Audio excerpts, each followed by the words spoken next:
Hey YouTube, I'm the Canadian Express. So last week at Locals, one of the players was talking to me and asked me what deck I was running. I told him, because it was Heraldic Beasts. The link to the video will be right at the bottom here. But he asked, okay, but what is your deck? Like, what's the deck you play?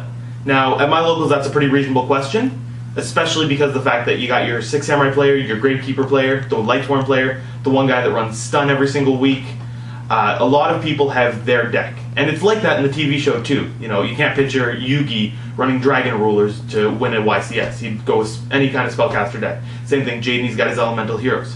So, I didn't really have an answer for him at the time. So this video is kind of dedicated to you, random local person. This is the top 6 decks for me. That's not the top 6 best decks, the top 6 decks I've had the most success with. It's if I became a TV show character, which deck would be the deck I played the entire time. So, we're going to start off the list with number 6.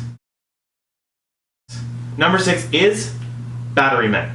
Now, I quit Yu-Gi-Oh! Around September 2007. I just missed Light and Darkness Dragon format, just when Galaria's Assault was coming out.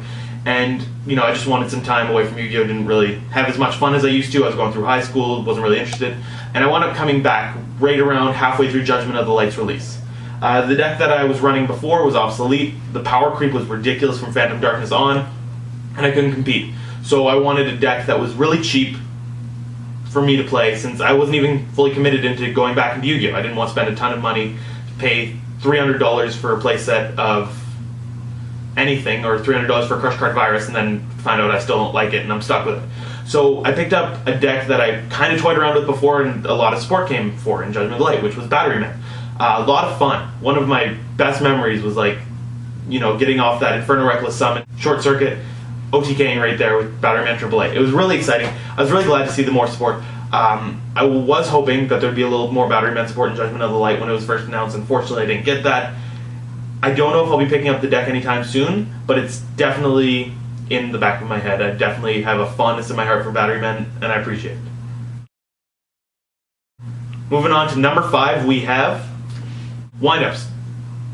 Now, let me explain. I don't mean the, you know, Windup Hunter, OTK, get rid of their entire hand, swarm with Shockmaster, Shocklock. I mean, as soon as Windups were announced for Generation Force, I was excited. I was like, okay, give me these. I played the Windup deck at my Locals with the 3 Windup Soldiers, 3 Windup Dog, and 3 Windup Magician, making Tyrus and Adris all day with, oh, it was just amazing.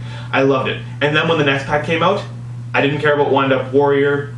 I didn't care about the Windup Hunter. I was all about Windup Cat. I made a deck that abused Cat, used Windup Knight to stall like Full Helm Knight. It was really exciting. I got into it. I did lose a little bit of focus once it started to get mainstream. I'm not being all Yu-Gi-Oh! Hipster right now. It really is just got boring. So I didn't really run as much with the Windup Rat, the Shock Locks, anything like that. That was a little bit less. But I did wind up winning 2 or 3 Locals with Windups before Windup Rat came out. So once again, they also have a fondness in my heart. I am working on the deck again. I can't wait to play it again soon. I'm going to be playing fun versions with Overwind and Windup Soldiers. Really exciting to do that kind of stuff. I'm just looking for rats right now. So hopefully I'll have a Windup local video here in the future. Until then, moving on to number 4, we have Strike Ninja. Now, when I first started the game of Yu-Gi-Oh! Way back in the day of Spell Rulers, I played every card I owned into a deck. I think everyone did that at one point. I owned 75 cards, I owned Larvae Moths went into the deck. Dragon Capture Jar, that went into the deck. Cards you couldn't use, ritual cards without the ritual monster, those went into the deck. So that was the deck I played. I played that for a long time back in Nova Scotia where I lived. And when I moved to Alberta, I wound up finding a Locals, DJ Sports Cards and Collectibles. Really excited because the Yu-Gi-Oh! Tournament was coming up. So I wound up making an Exodia deck. It was one of the first times I made a deck that was focused, because I could trade people. There was more than just my brother and the one neighbor next door who played Yu-Gi-Oh! I could trade for the Exodia pieces, and I could actually make the deck. It was really exciting. Obviously, I didn't do too well, because my very first competitive scene, I couldn't even stand a chance. I won 1 duel in the entire time. That was because I got Exodia off really quickly. But, so I kept toying around with different deck ideas, different themes, burns, such and such, and the very first successful deck I had was Strike Ninja. It was beautiful. It ran Triple Royal Decree, ran Gold, Wu Lord of Dark World, and Jinzos for tribute monsters, and I just baited out their bottomless trap holes, and I baited out their Sakaratsu Armors and their Mirror Forces, because people played those cards back in the day. using triple Giant Germ and triple Mystic Tomato to just load up my graveyard, and eventually I just scored off a free win. Strike Ninja, I'm very excited to start playing here soon. I'm working on getting my third Strike Ninja so I can make a Strike Ninja deck. On TCGplayer.com, Jason Grevermeyer did an article on Strike Ninja deck, and I'm really excited to start trying that out here soon too. So that's one of the decks that I'm going to be trying to work on here. Number 3 is X-Sabers. So, X-Sabers, my very first regional. We drove all the way from Red Deer, Alberta to BC.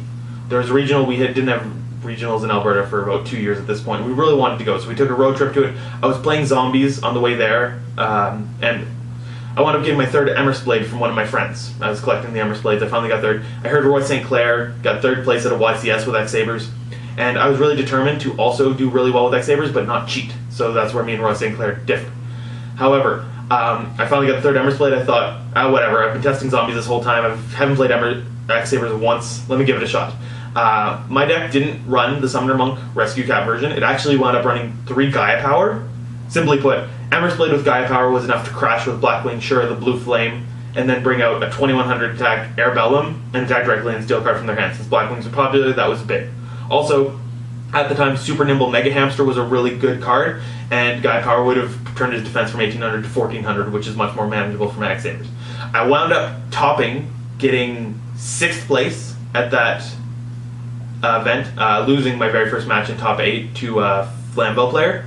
Really good player. I got really nervous and I wound up misplaying out the wazoo. But it was a really exciting moment. X-Sabers, I'm not working on right now. I don't have any plans to work on them, but they are just one of those decks that will always be a part of me. Number 2, I think, is personally Insectors.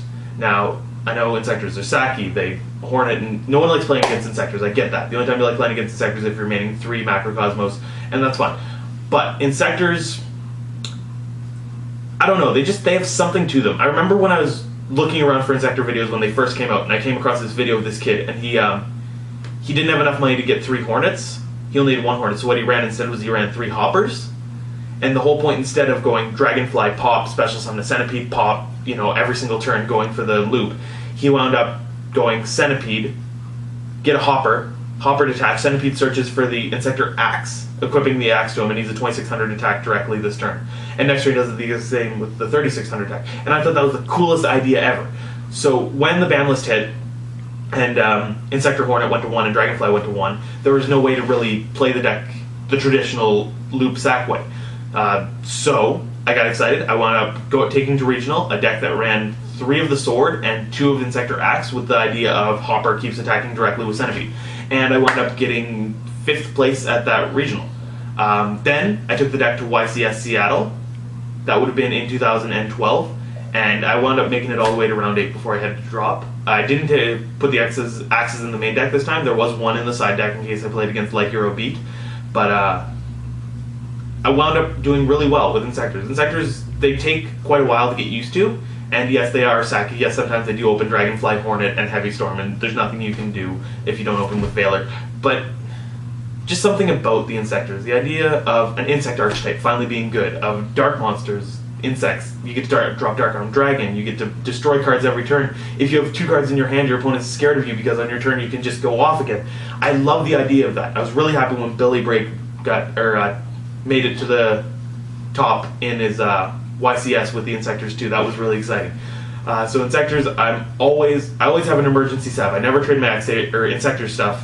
Always want to keep it on me in case I need to make the deck again, and hopefully I'll be making it here in the future. And lastly, the number 1 deck for the Canadian Express is Scraps. Scraps have been my go-to deck for the longest time. I've made it and took it apart like 50 times easily. When Grand Soul came out, I remade it. When I thought about putting emergency teleports in it because emergency teleport was to 3, I remade it. When I got bored and, I just wanted to make a fun deck, I remade it. When Tengu came out, I remade it. When I wanted to splash Tech Geniuses into it, I remade it. I've made 50, 60, 70 different kinds of Scraps. I took it to my very first YCS Toronto 2010.